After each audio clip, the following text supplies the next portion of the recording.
Mangga, mangga. Yun, nagbabalat ako ng Indian mango. Yun. Indian mango kayo guys. Ayan o. Ayan o, mga Indian mango ako. Yan, Indian mango. Natamad ako magbabalat ng maghawak ng peeler. Ayun, natakot ako kasi baka dumiritso sa kamay ko. Kaya, ito na lang muna. Ang aking gamit ay kutsilyo. Yan, mango tayo guys. Uy! Uy! Hindi naman. Nakakaano pa ako eh. Gamit ko na, wala akong manggan. Ay, wala akong ano.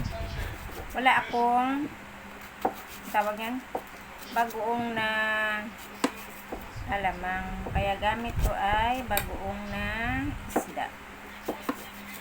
Pero sumasakit yung tuhod ko sa kalalamon na lamon ng isda.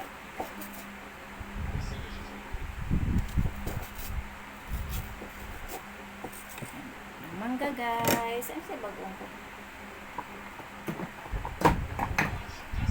Ay! Ito, aking mangga.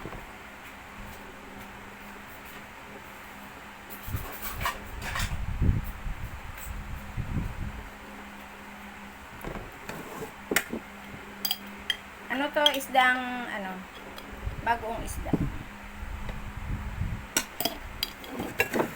Merienda ko mangga. Kain tayo guys. Ayan. Yan. Dami. Sarap. Lalo na sa sakit na may tuhod ko nito dahil sa bagoong isda.